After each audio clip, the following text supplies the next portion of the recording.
Welcome back to the channel. Today's video is all about buying your license and buying your tags. It's obviously different in every state around the country. It depends on where you're hunting, but each state has its own laws and regulations based around hunting and fishing. So let's jump into the video. First things first, you need to take your hunter's safety course. If you want to bow hunt, you want to do any type of hunting in any state, you have to take a hunter's safety course. It's all free, and it's online right here. Just Google hunter safety course and it'll take you to huntered.com. You just log in here, sign up, and the course is anywhere from 15 to 20 hours. It's like just an online course. So you need to take that, and then once you complete the course, you'll get an identification number, and you want to keep that identification number your whole life, okay? Once you have that, you'll jump over to, go back to Google here. You'll search whatever state you're in. You're going to search Division of Natural Resources, Department of Game and Fish. Each state has its own regulatory department for hunting and fishing. So if you're in Arizona, jump on Google, Arizona hunting license. Same thing for every state. I'm in West Virginia. I'm going to show you the West Virginia Division of Natural Resources. So I Google West Virginia DNR, go to the page here, you get to the main landing page, hunting, fishing, all kinds of other stuff, helpful resources. I already have my hunter safety course. I already have a login on West Virginia DNR. So I'm gonna go log in.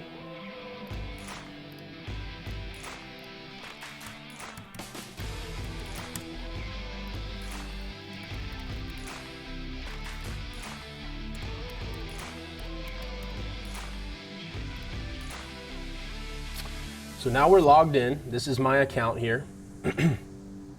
And you got a couple different options, some stuff on the landing page here.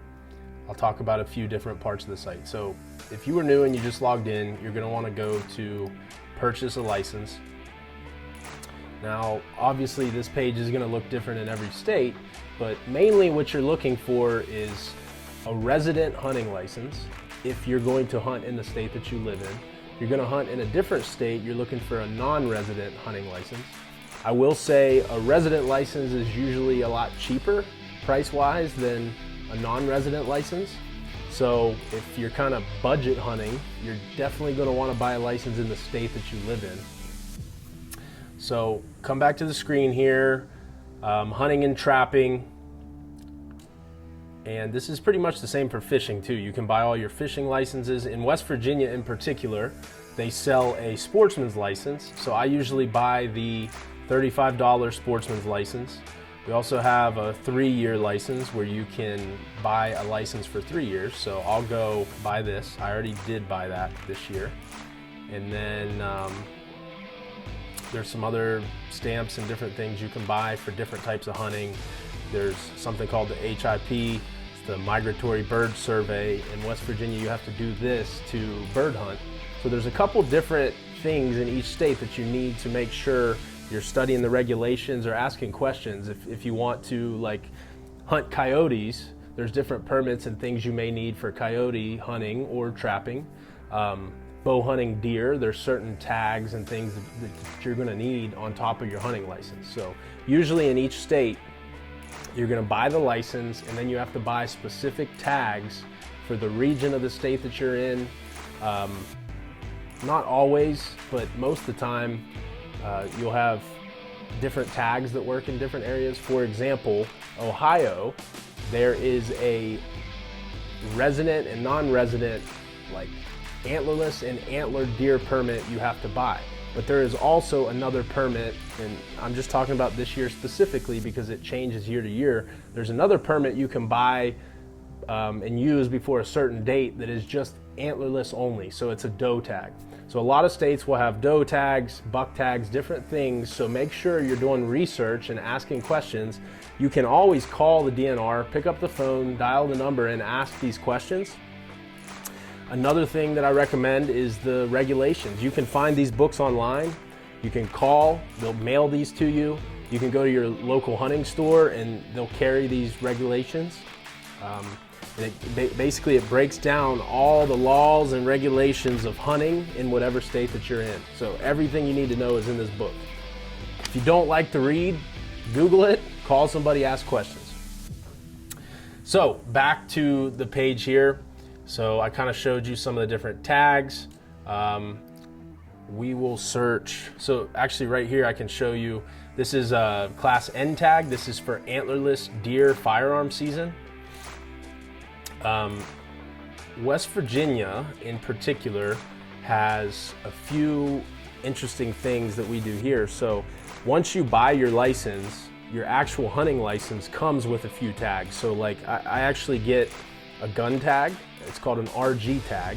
I get an RB tag, so I can already shoot deer with my license. I don't need any other tags to kill the first deer in archery, the first deer in buck season. But if I was to kill a doe with a gun, I need a doe tag. If I was to harvest a second deer with a bow, I need an extra RB tag. So what I'm trying to get at here, and if you're not in West Virginia, this doesn't apply to you, but it's kind of in depth. Unfortunately, buying licenses gets really intricate and in depth. So you really need to do your research. I'm happy to answer any questions I can, although I don't know all the ins and outs of every state, but the information is out there, and I assure you the DNR will answer your questions. It's best to ask the questions first before you go hunting, rather than go harvest a deer that you weren't allowed to kill in a section of the state you weren't allowed to hunt in. So make sure you check that out. All right, let's go back. We're gonna go back to the home page. So assuming that I harvested a deer, there's something called a field tag in West Virginia, and you can print these out. So you'll want to print some of these out. Once you harvest the deer, you need to put a field tag on it with your name, address, your DNR ID, time killed, date killed, county of kill. And then some states want you to check a deer in within 24 hours. Some states have a couple day period that you need to check that deer in. In West Virginia, you have 3 days, I believe. I need to look that up. I usually check my deer in right after I kill it, so it doesn't really matter, but usually you have a couple days to check that deer in. It's best to check it in the day of the kill. And what you'll do there, you can jump online and check the deer in, or you can call in and check online, or check over the phone, check in the deer, and you'll get a confirmation number. Once you have that confirmation number, you'll come back here and you'll you'll write down that confirmation number, and you'll keep the field tag with the animal at all times. So let's say you killed a deer and you wanted to take it to the butcher. You need that field tag, you need that confirmation number to take it to the butcher, or else he won't be allowed to butcher that deer. You have to have proof of harvest that you legally harvested the deer. Let's jump back. Game checks. I'll show you. So these are some of the animals that I've killed in the last few years, turkeys, deer, stuff like that. But if I was to check in another animal, I'm gonna go to game check, and then I select the type of animal, county of harvest, Mon County, season, all that stuff. So the season was archery, land type, private land, deer sex, all that. And then you'll go save it, you'll check it in, and then it'll submit back to you the confirmation number. So that would be how you check in your animal. And again, this is different in every single state, but it's not so different that this information doesn't apply to you. It's similar. There's an online check-in, there's numbers to call online, there's a Department of Natural Resources or Game and Fish in every single state. So do your due diligence, check the laws and regulations, try to get you this book. If you're new to hunting, I've read this, I try to read this book every year. It might be a little overkill to some, but I think it's the right thing to do. Make sure you're caught up to the day-to-day regulations of hunting, and I promise you, if you do this right, you won't go to jail. For some general rules in this segment. General rules of hunting, real basic stuff. If you're traveling with a firearm or a bow, things like that, it's best to have it in a case. It needs to be cased, unloaded, That means for a bow, that's a little silly, but no arrow knocked on your bow in the car. Guns, do not have your weapons loaded in the car. You're never gonna shoot a firearm near a home, within hundreds of yards of a home. Archery is a little bit different because there's urban hunting. I'm actually gonna jump into that real quick. So one thing that's a little bit different state to state and municipality to municipality is urban archery. It's something that's really picked up in the last 10, 15 years. So for example, I used to hunt in Charleston, West Virginia, and we had an urban archery season there, and we got extra tags on top of the tags that we got for our general archery in the state on private and public land. So if you're kind of in a area that's close to a city, suburban areas with a lot of homes and stuff like that, there are areas that you can urban hunt. I'm not saying in every single city there's urban archery, but in a lot of states now there are some kind of urban archery areas that you can go apply for tags. Now that's usually through the city or the small town, anything like that. I need to get a water here, guys. Got my water. I don't know, maybe we should cut that, I don't know. But so urban archery is another option. If you're new to the game and you want to bow hunt and you don't really have access to land, definitely check your city, your local town, and see if there's any kind of urban archery hunting. A lot of the time you have to take a shooting test, like you have to go prove to who is ever running the urban archery that you can shoot a bow effectively and efficiently. So that's one thing, and sometimes there's a wait list for the urban archery, but I just wanted to throw that out there, that there are urban archery permits that you can get, and you can apply for some of these in different states and get extra tags to bow hunt. So I do not urban archery hunt in Morgantown, West Virginia, but I used to do it in Charleston, and we used to kill a lot of extra deer there, and actually a lot of big bucks live in the city limits, guys, because there's no gun hunting. It's pretty much that simple. How do you find property to hunt? I'm definitely going to have another video on that, but in this section right here, basically you want to get an aerial map of any areas you're scouting looking for permission. Okay, so you can jump on Google Maps like this.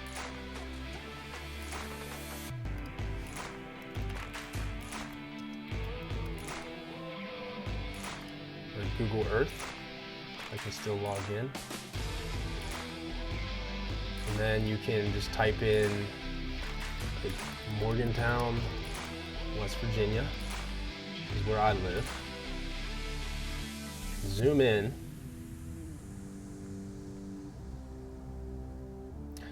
And again, I'll have a more in-depth video on this sometime, but you can kind of see the city limits around here. But let's say you were looking for permission to hunt, and then you can kind of use these maps to target big chunks of timber, big chunks of land, and then you can use something called Onyx Maps. I'll pull that up.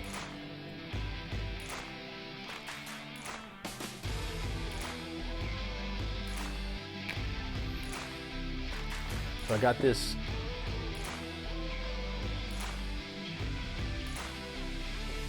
this app, Onyx. It's a really popular hunting app. There's other ones like Spartan Forge and a ton of hunting apps now. But you can pull these maps up and it actually shows you who owns the property. And once you get that information, it sometimes gives you an address or a business address where you can call and try to get permission. So that's one little brief way I would tell you to try to find permission. Now, I also recommend finding people to hunt with. You kind of need somebody to take you out there in the first place. I mean, the point of this channel is to give you the information you need to just hunt on your own, but it is always best to have someone to go hunting with and learn from. Hunting is not something that's picked up easily on your own. If you can learn from somebody, that's the best thing to do. I would enter some of your pro shops, some of your local sporting goods shops, and just kind of talk to people, ask around, you know, if there's anybody that's willing to give you some information on hunting or, you know, take you hunting for the first time, that would be something I highly recommend. I'm here to answer any questions about hunting for the first time, but definitely look for some other people in your area that you can ask those questions and learn a little bit more from. One other thing about hunting licenses and tags, guys. Some states have over-the-counter tags. West Virginia, to my knowledge, does not really do that anymore.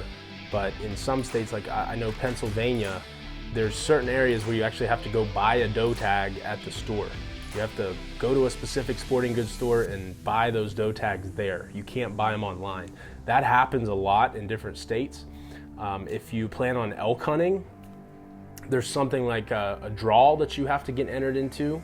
So they'll have a select number of tags to hunt elk in a certain region, and you have to put your name in, and it's a drawing, so you either get drawn or you don't, and if you don't get to hunt there that year. So every state, depending upon the animal, there's different ways that you get drawn for the tag, or some states you can just apply and get a tag over the counter. It's really easy to get a tag in some places, but make sure, what I said before, you go back, you ask questions, state by state, it is all different. So just check it out. So you got your license, you've got everything you need. Buy a little license holder and make sure you take your license. There it is. Make sure you take your license in the woods with you. You need this on you at all times. I always put this in my little waist pack when I'm hunting. It's got some field tags in here. It's got my deer tags and my general license. So I take that with me. And again, try to get your hands on your state's regulatory manual here, the regulations, and read through that and figure out what's going on. Guys, I'm not gonna say that everything in hunting is cheap. It's like anything else that you do. Some things can be kind of pricey, but it is possible to hunt for a smaller amount of money, I would say. Between your license, if you're in state, I would say licenses range from, 30 to 150 bucks. Tags can be anywhere from the same.